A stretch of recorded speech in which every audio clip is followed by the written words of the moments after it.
Welcome to Google Cloud Next 2017. Welcome to the first session. I'm glad you're all enthused and interested. It was good and bad, both to see the line outside. Good because of the interest, and we have lots of interesting things to cover. And bad because I wish all of those guys could sit inside, because we're beginning the session. So if you can have folks from outside, there's plenty of room. I can see empty chairs all over the back. That would be great to let people in from the standby line. My name is Dinesh Kulkarni, and I'm a product manager in the cloud team at Google. And I work on two products. One is Data Lab, and the other one is Cloud Machine Learning Engine.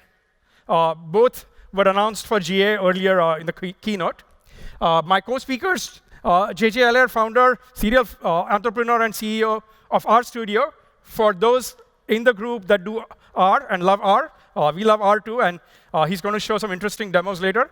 And then I have Hongfei and a few members of his team from KPMG who've been working with us to show a great financial services app.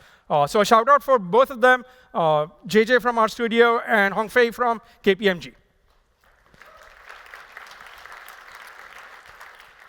Another quick thing I figured I'll put here. It's International Women's Day.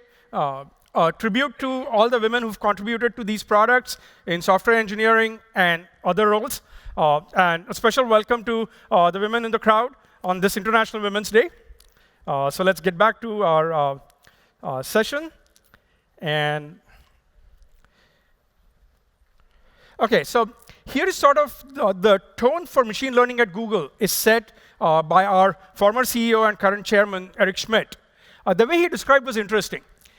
Think of the earlier generation of programming as telling machines what they should do meticulously.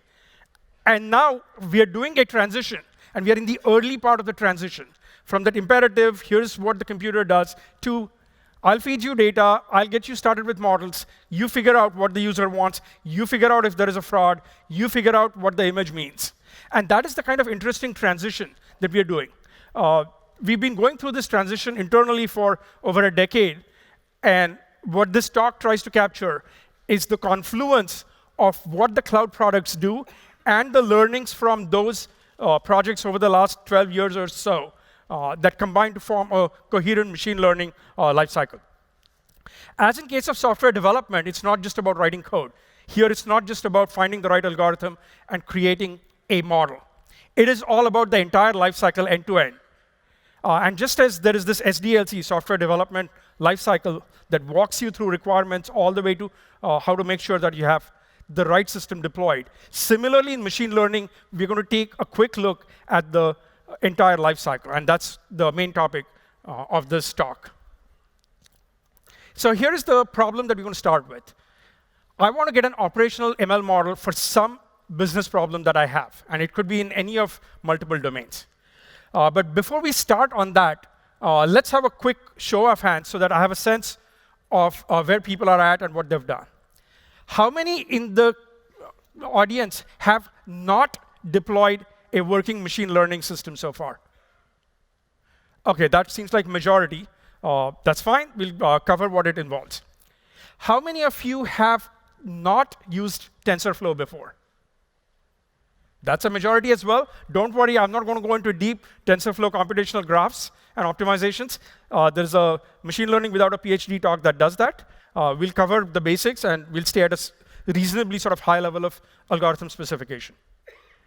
How many in the audience do Python? Looks like close to majority, but not quite. How many do R? OK, that's a sizable number. I don't know what the rest do, but we're going to do only Python and R code here. If you do, I'm sorry, apologies in advance if you do MATLAB or SAS or some other thing. I don't have demos for that, but we'll cover Python and R for sure. All right, so with that, let's get to the lifecycle. The first step is define the business problem, then a bunch of things related to data. In fact, machine learning is really not a machine learning, statistical machine learning problem. It is fundamentally a big data problem. And tack onto that some advanced machine learning algorithms and engines, and you've got a good sort of progress that you can make. You need to collect data first. from various sources, logs, systems of record, the transactional data. It might be some externally purchased data like maps related, zip code, demographic information, whatever. You would bring that together in a data preparation step. You would clean, make sure that it's all brought together so that you can use it for machine learning in a coherent single sort of feature set form. And then you would analyze that, often to do feature engineering, to figure out which of the myriad columns or which of the myriad features are relevant for building the right kind of model. And then you would earnestly step into the modeling part, train a model, evaluate the model to make sure it meets your requirements or it meets your error bar, and then optimize it to get the last ounce of performance that you can get out of the model. And then the fun part starts. So in fact, when you're done with model, think of it that you're done with maybe 60, 70%. You've got at least 30, 40% remaining, where you would take the model and deploy that, maybe deploy multiple models, experiment with them in an A to B comparison sense, collect the data, and then manage the lifecycle of the models, including rolling back. And we've got a set of products that sort of target different things. BigQuery, Dataflow, and Dataproc are the products that deal with big data. BigQuery does SQL on up to petabytes of data in a snap, maybe by bringing together thousands or tens of thousands of machines to run a query. Dataflow handles streaming and batch data, and Dataproc is our hosted version of Spark and Hadoop. And then the product that went GA today, machine learning engine, cloud machine learning engine. And that product deals with models, how to train them, evaluate, optimize, and so on. And then Data Lab provides Python-based experience, notebook-based experience for going through all these different steps. And of course, RStudio, the latest edition, that will allow you to do similar things in R as well. And then rounding out is a set of services provided by Google and by partners like KPMG that help you go through these. A slight segue here. I want to cover the machine learning products here very briefly so that we are clear on what we are covering in the remaining talk and whatnot. There's a set of APIs that are mainly meant for software developers. As in, you don't have to worry about creating model. You don't even have to worry about training data. We have data, we have models. All you do is make an API call, or thousands of them a second, and we'll return whatever information you need. For example, speech to text, or finding objects in an image, or the recent addition of video intelligence, where it finds entities in a given video at different points in the timeline. And then there is machine learning engine, where we don't give you data, we don't give you models. It's your data, your model. We make sure that we can run it at scale for you, for training and for prediction. So effectively, it's a way of taking care of the systems aspect of the machine learning part. So we're going to talk exclusively about machine learning engine. I'm not going to cover the app development using APIs. There are separate talks for that. This is all about machine learning models and their life cycle. And for the life cycle, they have to be born, so we'll go through that. The cloud machine learning engine itself is based on TensorFlow, an open source project that's been getting a lot of attention, and we are gratified by that. A lot of research interest, a lot of product interest as well from third parties. So I can think of it as the machine learning engine as sitting on top of TensorFlow and providing scalable managed service. It also connects with other services, and we'll see examples of BigQuery and Dataflow. And now, as of today, we have GPUs available in beta, so you can run your training much faster. The lifecycle support, the rest of the talk will cover that. And then it's completely open. The principle behind cloud machine learning engine is you can take your model. It's your model. You can take it out anytime you want, or you can bring it in anytime you want. So for example, there are companies that do training at scale on machine learning engine. But then they take that model, and they run it on-premise or wherever they're running their production system. And that's fine, too. That's an available option. You can do the reverse as well. Bring in a model, and you want us to take care of prediction, we'll do that as well. And so there's a set of products that support that. We won't go through all the details. So let's get back to the life cycle. For this life cycle, the best way to think about it is in an iterative fashion. Same life cycle, I've split it sort of into the data versus model versus sort of the deployed system aspects. You can think of it as a waterfall just for simplicity, but in reality, it will never be waterfall. Whenever you're preparing data and analyzing it, you might discover that you just don't have enough data. In fact, we'll see the census demo where the data isn't all that great. And that's sort of the point, that you have to go back, get more data. Then when you're doing modeling, it's the same. Usually, you would start with the simplest algorithm possible. Maybe linear regression for structured data. There are a few rules of thumb you would follow, and just use those. But then, when you find that your model quality isn't exactly what you want, you would go back, make changes, and train again. After you're done with that, to get additional performance out of it, you might do hyperparameter optimization, like number of layers in a neural network, learning rate, and those kinds of parameters. You might tune them and get a better model. Even in the deployment and management sense, you'd be running experiments, and if your new model doesn't perform in production, no matter how well it does in your notebook or in your data science platform, you'll pull back and revert to the old one, or you might run multiple ones and pick the right one. And not only that, you might go back based on an experiment and say, hey, user behavior has changed. Maybe a new app has launched. Users don't do what they used to do 3 months ago, or a week ago, in fact. And I'm going to collect more data and figure out how to improve my predictions. For the demos, we're going to only focus on the blue box here that covers from analysis to very basic deployment. And we will not go into the problem definition and so on. But because of that, I'll just give it one slide. It's due. This is actually the most important part of the life cycle. As they say, if you don't know where you're going, any road will take you there. So this is the one about knowing where you're going. If you have crisp business objectives, and I've listed 3 at the top that happen to be the ones that we're going to go through in the demo. They're very sort of demo-centric, quick ones. And then I've listed another 5 that are actual industry problems that have been solved using cloud ML. I'll only briefly allude to those. Identifying clouds in satellite imagery. This was mentioned earlier, I think, and it'll be mentioned in another talk in detail. Identifying damaged boxes on a conveyor belt for a retailer to avoid sort of bad boxes going through and then causing downstream problems. Finding additional products to recommend to users, typical recommendation problem. For financial services, detecting anomalies to find out fraud or non-compliance. And then for customer support kinds of cases, identifying the sentiment in customer feedback. So if somebody's really angry, you can route them to a human representative and not try to automate every part of the interaction. All right, so the second part, which again, briefly, as Andrew Ng in his class mentions, data is the rocket fuel. No matter how good your rocket is, if you don't have fuel, it's not going to take off. So that's where we're going to.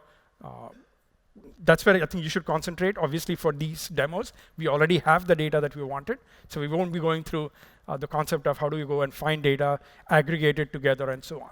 But really critical parts. All right, so with that, let's switch to demo.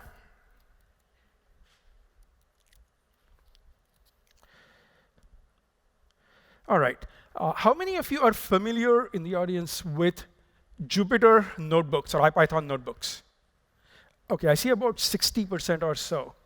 That means, don't worry, if you're not, I'm going to go through a quick Hello World kind of tour.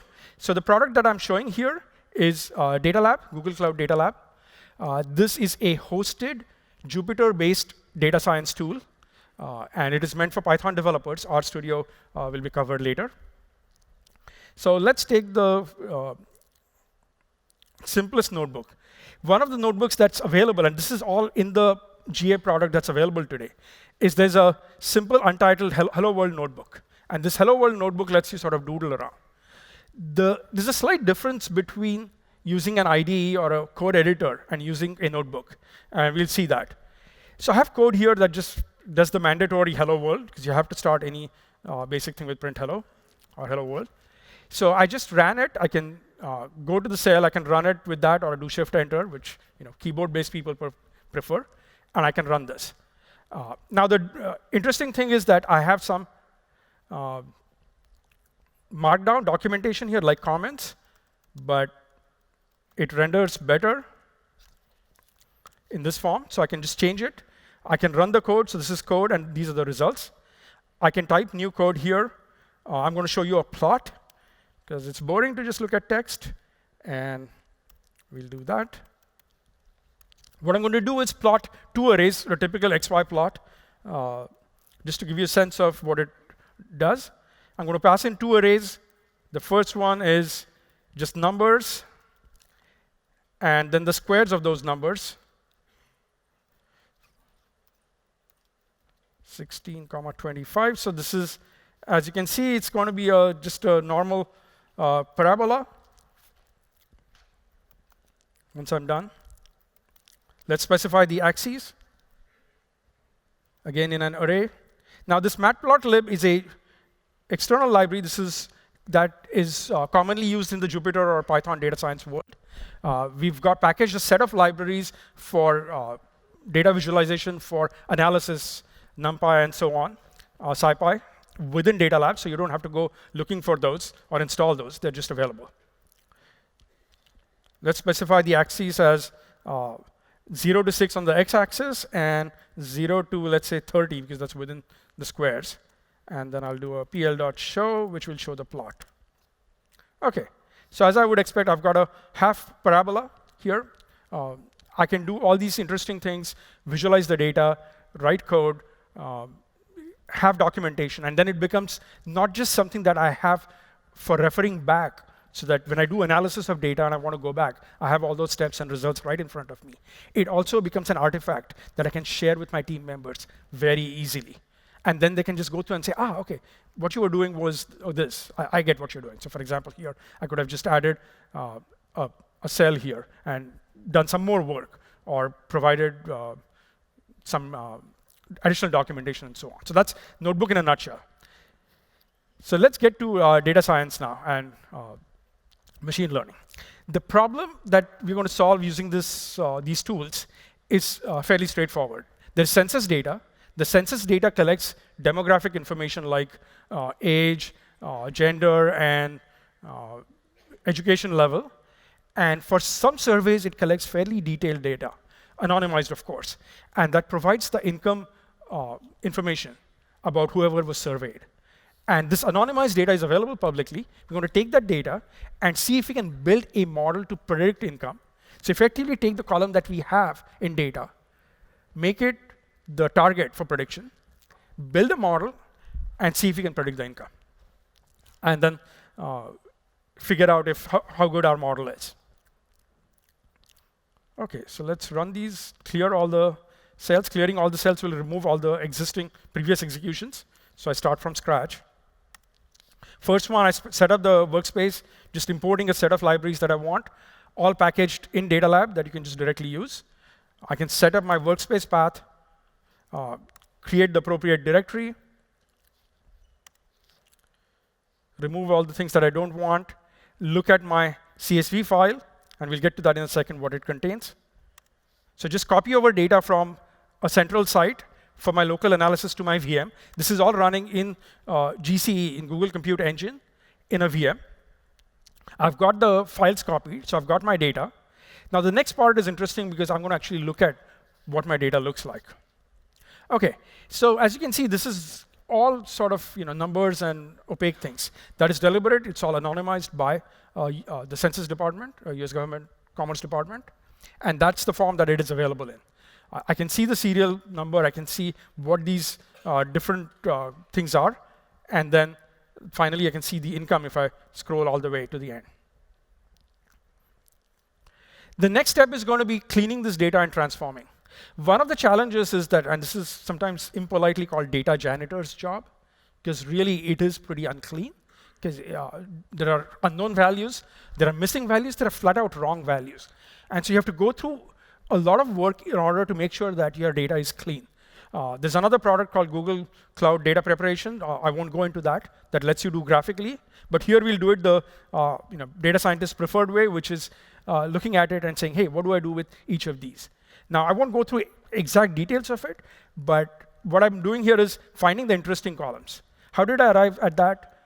I do care about the address. I do care about the education level. But I don't care about some other details, right? Like wherever, how long they've lived at that place or something may not be interesting. It may be or may not be. In this case, it is not. And so instead, what I'm going to do is create a data frame that transforms the data by taking care of the columns that I want, getting rid of the ones that I don't want. And another thing that is interesting is I'm not expecting this model to predict down to the penny what are the earnings. I'm just interested in thousands, multiple. And are we talking about somebody making 55,000 or 65,000 here? That's the interesting part. OK, so we've run this one. Let's see what the data looks like. I've got a subset of the data. Now there are no unknown values or anything left in this one. So I'll create the data set. I've got data ready for my machine learning workflow. The next common step is to take the entire corpus of data you have. Typically, you would take a sample out of that so that you can work with it very quickly. Obviously, if you have terabytes of data, even with all the scale, it's going to take several minutes. And in the print, eval and edit and print loop, you want it to be as quick as you can make it. So you'll probably start with a sample just to get on the right path. With that sample, you'll again split it into two. You want data that is held back for testing the model that you have, and then data that is going to be used for actually training and validation within the train-validate loop. So that's what we are doing here. We're going to create training and evaluation data sets. And that split is based on 80-20 partitions and random. Again, I won't go through the details of how you would look at the characteristics of both to make sure they're statistically sufficiently similar so that your test is actually valid. So let's go through a little more of creation of the data sets and just making sure that they have the right schema. And then let's see what files we have. OK, so I have census, eval, and train. So this entire census is sampled. Then the sampled one is split into train and eval. So that's my two sets of data sets. Now I can use those as train and eval data, all happening in memory on the VM. And then I can analyze this data to understand what what are the common characteristics of this data. So when you're training your model, you would typically want your data in a canonical format. So if there are numerical columns, you would turn those into scaled ones. You might have values for example, your income that might go from 0 to 1 million or something. And you will want to bring them down to -1 to 1. Or if you have categorical columns like gender, or you might have a categorical column for the zip code, you want to do the appropriate encoding because now 98033, which happens to be the zip code of my office, that doesn't mean anything, as opposed to 98007. We want them encoded so that they're distinct values, discrete values, and so on. So that is the kind of analysis and transformation work that needs to be done on that data before it is ready to be fed into whatever engine, whether it's TensorFlow or some other engine that you're using for training. So that's what we are doing here. So first part is analysis, min, max values. So we know how to scale it to -1 to 1. So it's fairly simple here because it's structured data. We don't have images in this example. But we've scaled that. Let's see what my analysis path looks like. I've got vocabulary. So for the distinct values, what I want is I want vocabularies. So if it's gender, my vocabulary is to male and female. Or that's what at least the US Census data contains. If it's zip codes, I'll have many thousands of zip codes in my vocabulary. So those are the vocabulary files that are going to get used later. Because remember, you can have those opaque constants, but you want to get back for validation and for testing to the values you had to see if your data matches what the model predicted. So these are the vocabularies that covered the analysis and transformation part. Now comes the key part of training. This is usually the most exciting part because it's like watching water boil. The network or whatever else is training with it. But somehow this is something that data scientists love. So we'll go through that. These are the sets of features that we've identified. I won't go through how we've identified. You would look at correlations, remove the ones that are mostly duplicative. If there's no correlation between target and a particular column, you would eliminate it. But these are the sets of columns that cover that particular part. So this is what we're going to use. This is the feature set we've defined. Using this feature set, now comes the real training part. Now TensorFlow is a very rich and sometimes complex computational graph computation system. So if you're building the graph from scratch using individual operations, like I want to do a log, I want to do some other transformation, then it's great for that level. But there are higher level APIs that you can use, like the estimators, or what used to be called TF-Learn, or you can use Keras. Or you can use higher level toolkits like the Data Lab toolkit here, which provides even simpler capabilities. So if you have structured data, here you can just say regression.train. I want a regression model. So from the toolbox, I pick out my regression tool, and I say, hey, regression tool, I want to do training. Here is my data. So here's my train data. Remember the split we did? That's this one. Here's my eval data, etc. Now, all of this is going to happen locally, actually.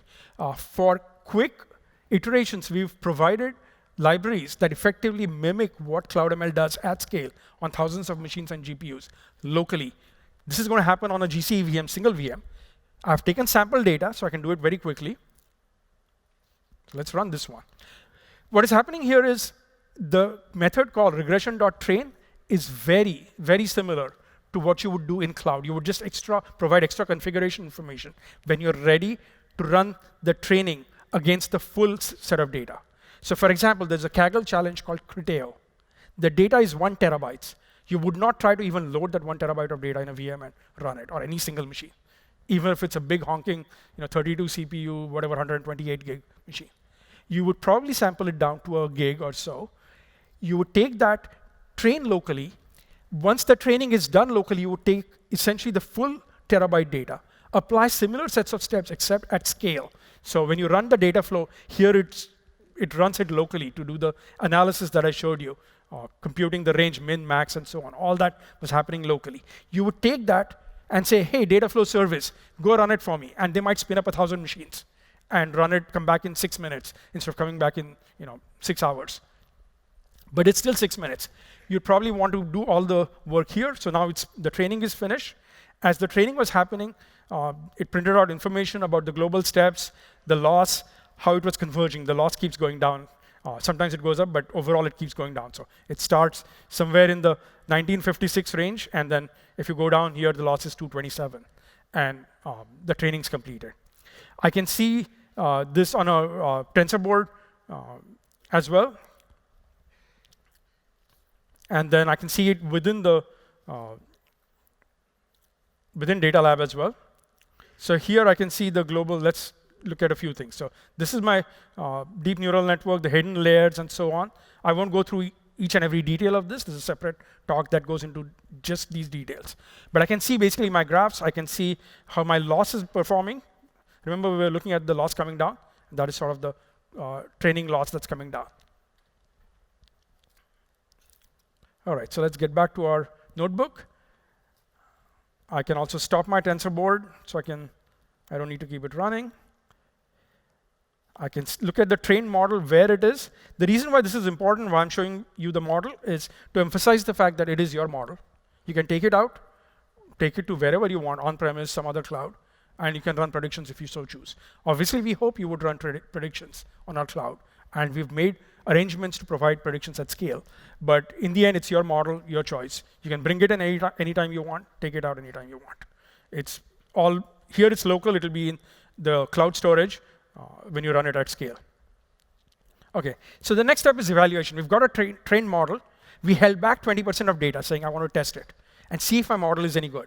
So let's do that.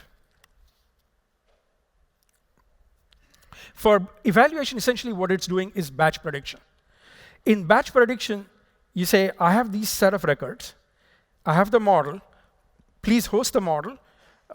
Run this data, batch data through it, and give me a set of predictions. So in this case, it's a set of individual records for different people that were held back, anonymized. And then I'm going to look at the income that's predicted, compare it with the income that I had in the test data set, because it's a known value. Effectively, it is essentially, it's batch prediction followed by a comparison of the target value and the predicted value. So I'm effectively showing you batch prediction as well. Batch prediction is no different. They're just, you skip the evaluation part of comparing the results because you don't know what the result is. For example, when you're recommending something to a user, you don't know if they'll actually like it or not. Whereas in the training data, you'll see, yeah, they liked it, they clicked on it, they bought it. Okay, so batch prediction is completed. Look at this path. We will evaluate that and see what the predicted is, the target and predicted. Some are close, some are not. 65-58, not bad. 62-29, not good.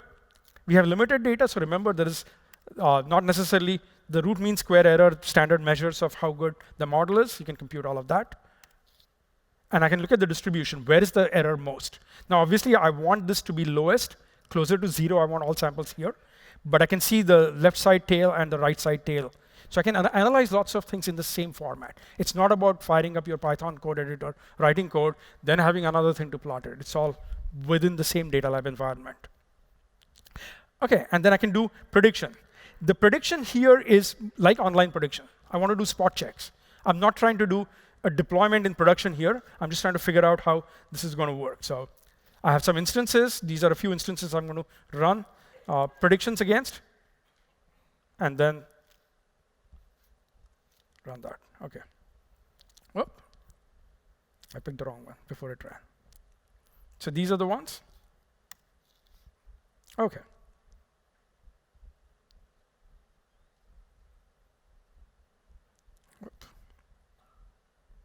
All right. Yeah, I haven't hosted the model. If I host the model, it'll do essentially the same thing. All right, so let's go back and quickly look at the cloud one. I can show you the service train.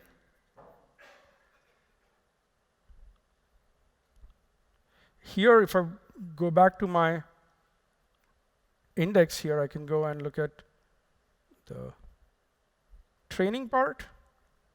So for training, I had this regression.train, and this was the API call. When I try to do it at scale, I have very similar sort of API call. It's the same regression.train. And the only difference here is I have cloud equals config, and I've provided some config about how much, how many workers I want, what I want to do, and so on. So it's very symmetric. You can do the lifecycle locally and then take it remote. All right, so with that, let's get back to this. The next one is going to be image identification, classifying bolts, boring bolts, like these, industrial bolts. Think of it as any image recognition problem, and we're going to use a new technique called transfer learning. These are the bolts, 11 bolts, that my colleagues Sina and Kirat here trained the model on. They found all these interesting bolts, and now the machine learning model is required to learn about them. All right, so let's switch to demo again.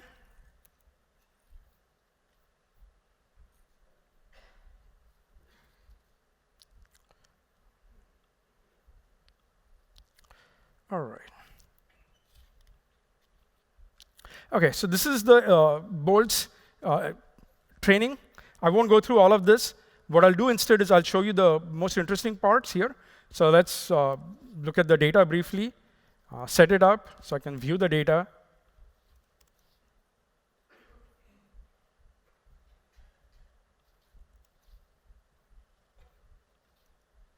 I can make the worker directory. I won't do the pre-processing. That takes some time. What I'll do instead is zoom in on this.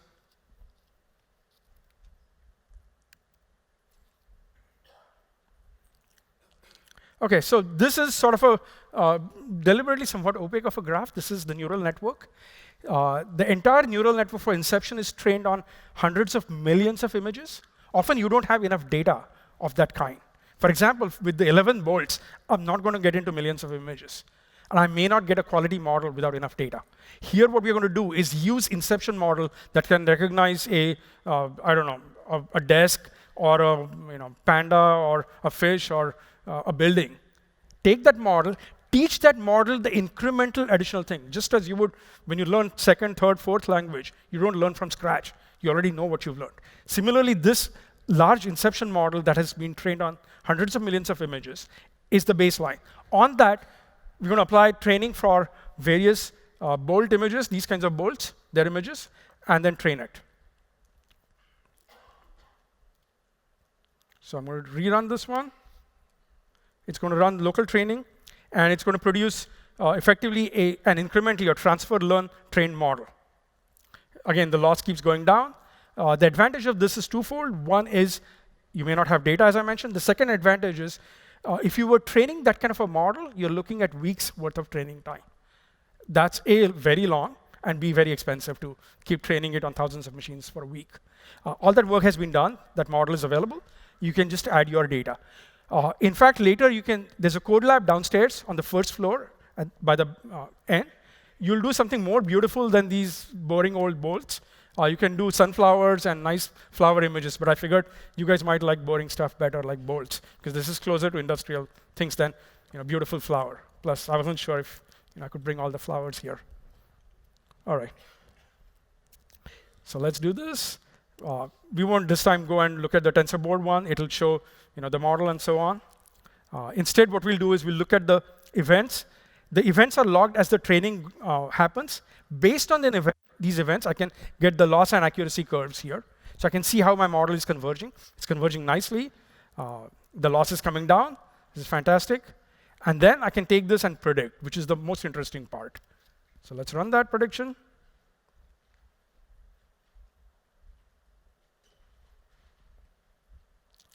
And what it's doing is it's taking these two images, the hook image and another thing called HFE bolt. So this is the HFE bolt, and this one is the hook.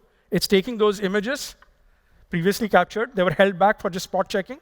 And so it shows the hook. It predicts it correctly, takes the HFE bolt, and predicts it correctly. OK, so once it does that, I can go into BigQuery, put this data. This is a perfect place to analyze. I can create the evaluation set instead of just doing spot check. Now I'm doing proper testing. So it's doing the prediction. And once it's predicted, then I can look at the how it's behaving. So while it's doing the prediction on whatever data that I held back, let's go and look at the TensorBoard here.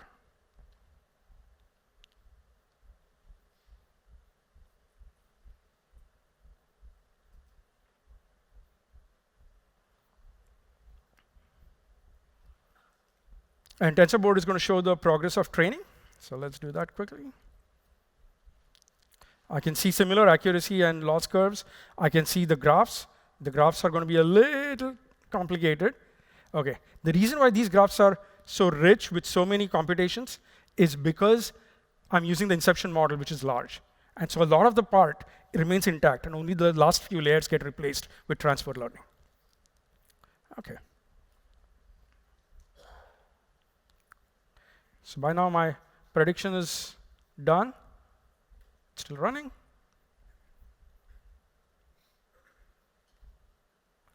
Once this prediction is done, what we're going to do is confusion matrix. Confusion matrix basically says what was the intended target and what is the actual target. So that's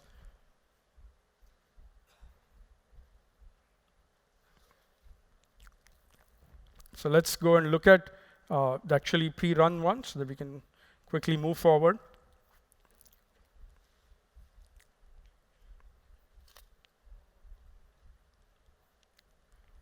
OK, it's still running. I'll let the predictions go on.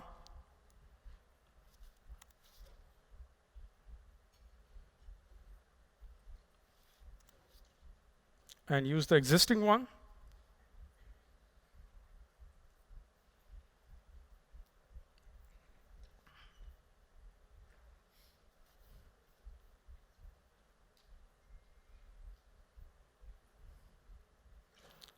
OK.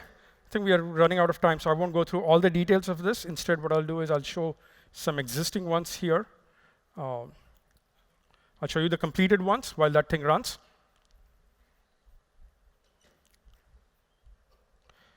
Same kind of graph, same sort of the bolts. And here, instead, what I've got is I've got a confusion matrix, which will come back there in a few seconds. And I can see where the maximum confusion is. This is the true label, what it was supposed to predict, and this is what it actually predicted. And mostly, it's all along the diagonal, which is great. That's what I want in my model. I don't want darker squares anywhere else, because that is confusion.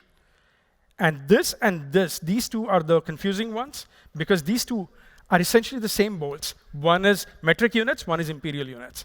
Even to an eye, it's very hard to tell. The model actually gets it right in most of the cases, but there are some angles at which it may not get it. All right, so that concludes my basic bolt one. The next part that I'm going to show quickly is get to an interesting part, which is I've got a Raspberry Pi device on which we've taken that same model that we trained, downloaded it onto Raspberry Pi. I'll show it later. It's taped to the table right now. and we're going to run prediction on that one. So for that one, I've got the model already downloaded on it. I've got this camera here and a hook right below here, and it's going to try to predict that one. What I did was I ran a few things before just to get it to get the environment. It takes that and runs the inference on it.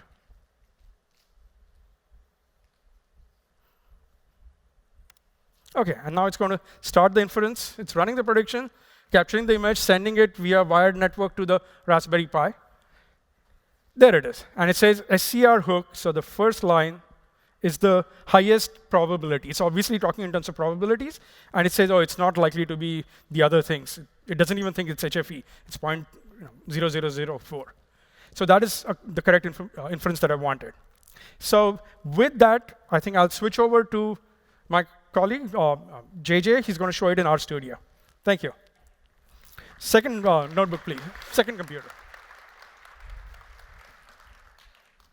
Hi there. Thanks very much. Today I want to briefly show you some of the work that we've been doing with both TensorFlow and CloudML in R. So we'll talk about the TensorFlow R package. We'll talk about a new package called CloudML. I'll give you a quick demo that's doing some prediction on the same census income data set that we saw before, and talk about what we're working on next as well. So first, the TensorFlow package. This is an R package that actually gives access to the entire TensorFlow API. The API is mostly defined in Python. This R package actually gives you access to all the modules, functions, and classes that are in the API. And as a result, R code looks very similar to the equivalent Python code. In this case, you can see the hello world is line for line, almost character for character, the same. The TensorFlow R package works with all versions of TensorFlow, so it sort of binds to whatever version of TensorFlow is on your machine and uses that. A couple quick examples. This is the MNIST softmax model that you see in the TensorFlow tutorials. You can see I'm making some tensors, I'm creating a session, I am processing some training data and making predictions. The code looks very much like the equivalent Python code. Here's a slightly more sophisticated example that uses flags, uses some name scopes, does some summaries, builds functions, builds layers using functions. All, again, if you've seen the tutorials to do this in Python, works very similar in R. So that's the TensorFlow package, and that's kind of the basis of the work that we've done with CloudML. So the CloudML package, what's that about? Our goal with the CloudML package is to interact with the CloudML service. Typically, you use the Google Cloud SDK command line tools. What we wanted to do is create, very similar to what we just saw, a local development workflow that looks very much like a standard R local development workflow, and that with one gesture, one function call, or one button, you could take that local work you did and then train it on CloudML. So over on the source code, we sort of see what that looks like. You work locally in a file called train.r that trains whatever model it is that you're working on. You then, when you're ready to go, when you think you've got the model working the way you want it to, you can do an emulated local run of it. You say train local. It'll do the same thing that would normally happen on CloudML, but it'll do it locally to make sure all the parts are connected properly. And then when you're ready to work on CloudML, you call train CloudML. That's an asynchronous call that will basically create the job and give you a handle to it. And then when the job is done, you can collect it. And as Dinesh said, now you have that model. You can do it. You can put it on a Raspberry Pi. You can use it locally. You can put it back up into CloudML for prediction. It's your model. And then we'll also be adding support for doing hyperparameter tuning in CloudML as well. So let's actually look at how that works. This is the model that I'm showing here. This is basically a model to predict income from a number of features. It's using the TF-Learn APIs, defining a bunch of columns, defining a bunch of layers. It's creating a TF-Learn estimator. I'm not going to go into what all these things are, but I'm just showing you the flexibility that you have in terms of defining models. We're going to create some input functions, all the things you would normally do to build a TF-Learn style model. And then you've got this file train.r, which is where you train the model. You build the estimator, called learn, runner, run, and it trains. So I'll just source that, and it'll start training. That's, again, a local training. You want to work on a sampled set of local data, make sure the model works the way you want it to before you submit it to the cloud. And we want the same exact source code to work locally and on the cloud. And to do that, we have this config file, which basically says, well, what varies between local and the cloud? Well, the input data, the training and evaluation data differs, where you write the model differs, and training parameters themselves might differ. So we've got the default local configuration, and then we've got the Cloud ML configuration. You can see there I'm going to point to some Google Cloud Storage buckets that might have much larger data sets.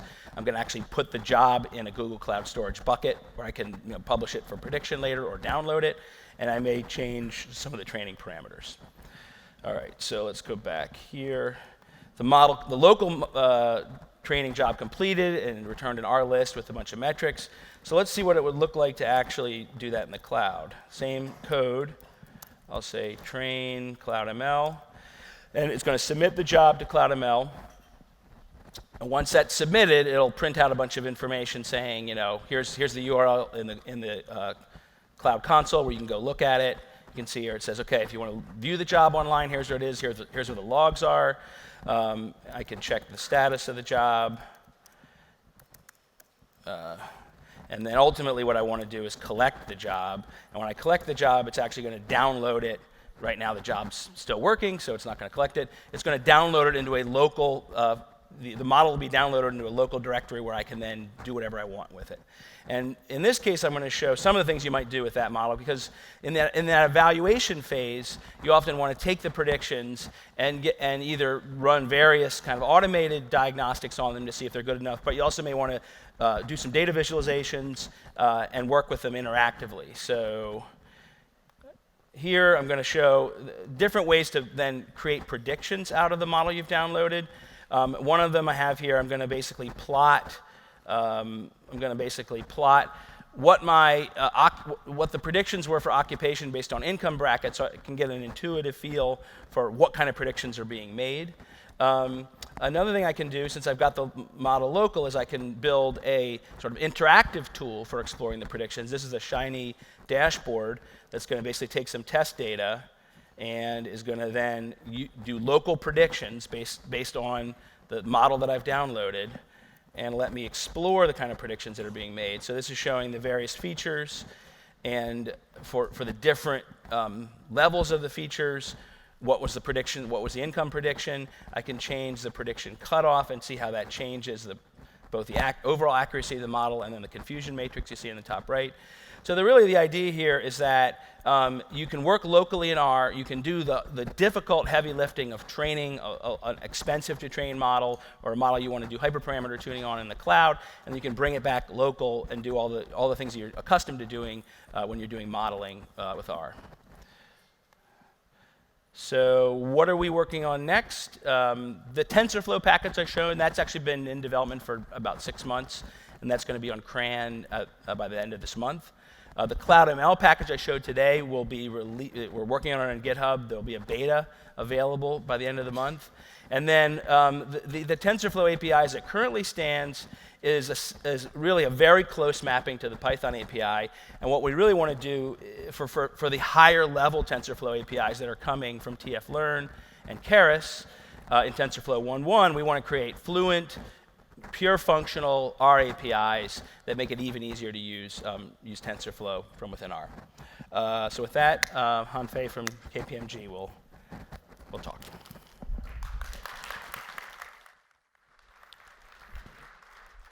Right, thank you, JJ. Hello, everyone. This is Hongfei from Lighthouse KPMG. I'm going to introduce and demo a deep learning model we built for signature detection using Google Cloud ML platform. Also showing you how easily you can deploy our model for future inferences. At the end, there will be some code snippet for you.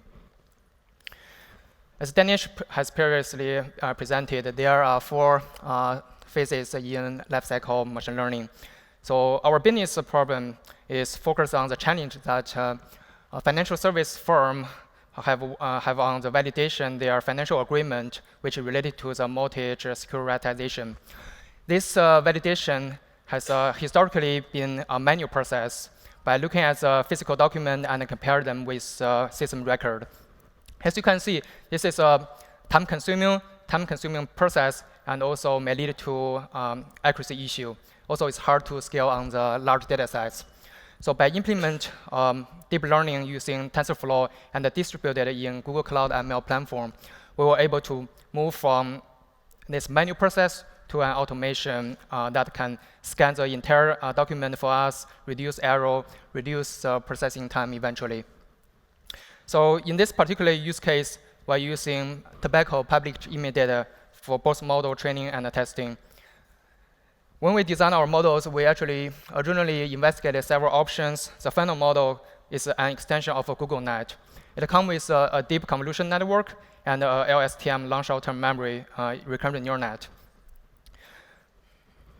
Other technologies such as dropout for regularization, MSPOP, adaptive learning, gradient descent, and lots of functions we use cross entropy. The final part of the machine learning lifecycle is prediction systems. So basically, we want to use our trained model for future inferences. Google Cloud ML platform offers a capability that we can deploy our model on the cloud and also manage the version. So I will show you in the details. Here is an application engine flow. As you can see, the overall flow is pretty simplistic. We ingest our PDF and do the image processing. Through an OCR, we extract some attribute with values. Then we are focused on this deep learning model, which is doing the signature auto detection. The output will be returned to user in a web UI. Sorry. Okay. Let me show you a scaled-down version of our user interface. In this upload area, user can upload the document for training and prediction. So the upload document will be stored in a specific cloud folder within the cloud storage. In the document tab, as you can see on the left side, there is a list of documents that have been processed. In this particular document, there are several attributes extracted from OCR. And if we scroll down to the end of the document, in the last 2 pages, as you can see, there are 1, 2, 3, 4 signatures, and some other handwritten content, such as Florida, state name, year, month, day, the digit. Our prediction result showing there are 5 signatures, which there's a false positive, the Florida. So consider state name as one of the signature. The user can do is by clicking this unconfirmed button, so we can remove this false positive from our result. Then in the next model training iteration, we can update our model based on this feedback. Interesting is for this Florida, it actually have relatively low confidence with 79%. The rest all have over 90% confidence. In this stats, we show you the confusion matrix for the test data sets. We can reach 97% recall, 87 precision, and then 0.92 F1 score. Okay. To better visualize our model using the TensorBoard, it is a very handy tool when you work on your model, especially it's a deep, complicated network. You can check your input-output tensor shape, as well as the network structure. If it's a missing edge, misconnected edge. In our model, as you can see, at the bottom, there's an input node. As mentioned previously, we are using tobacco public image data size. It comes with 3 inputs. One is the image data itself, one is the bounding box, one is the label. Then we feed our input into this first in, first out queue. By doing that, when we train our model on the GPU side, it can grab the image whenever needed directly from the queue. After normalization and the center of data, we train our GoogleNet architecture. Expanded, you can see there's a convolution layer, pooling layer, and a set of deep convolution layer. What it does eventually is convert our image into a 1024-dimension feature space, while at the same time preserving low-level image information such as color shape, as well as high-level object information. In our case, it's a signature. Through the early channel and late channel, we feed both information into this so-called decoding phase, which is LSTM, recurrent neural net. The output will be a set of bounding box with confidence associated. Okay. Both network will be trained using this RMS prop and adaptive learning gradient descent optimizer. Using it, we don't need to tune our learning rate, and it can give the good converge performance. Then after a couple of thousand epochs, we got our final model built. So now it's time to deploy it on the cloud. The first thing is we want to save our model on the Google Cloud storage. And then in the web console, the model page, you can create multiple versions for one model. Each version will point to a certain cloud folder where your actual model are stored. Google allowed us to create multiple versions. By doing that, we can serve our user, let them to query against, for example, default version. At the same time, we can update our model in different versions. The switch can be just in seconds. Here is some code snippet for you showing in the data lab. So data lab, as Dinesh mentioned, is a cloud version Jupyter notebook. So using it, we don't need to set up our local testing environment. The first code snippet is instead of create a model from the web console, you can also create from the command line through the G-Cloud ML engine, model create, version create. When you want to submit your query image for prediction, you can do two modes. One is online real-time mode, where the result will be returned back to your terminal. Or if you have a setup image, long-running job, you can submit your job through this batch mode. And the cloud will maintain and host your job. At the end, the output will be stored on the cloud storage. Here is an example of the query we use for prediction. As you can see, it's a clean PDF. At the red bottom corner, there's a signature, one signature here. So the prediction output from our model is to look like something like this, a set of bounding box ordered by the confidence. So we pick the best one with the highest confidence and mark it as a green bounding box. The rest of the candidates is marked as a red one. So as you can see, the accuracy is pretty good. Here's a code snippet we used to build the Google Net architecture. We have a residual net module and inception module. For the STM, we built from scratch using TensorFlow API. At the end, this is the RMS prop. After compute the gradient descent, we use this to apply on our loss function to minimize this loss function. So that's all my demo. Thank you. With that, hand over back to Dinesh. Thank you, JJ and Hongfei. We're almost out of time, but we're around to take questions. The KPMG group is here in the corner. JJ is here. I'll be on this side. If you have any questions, just see us there. Thank you.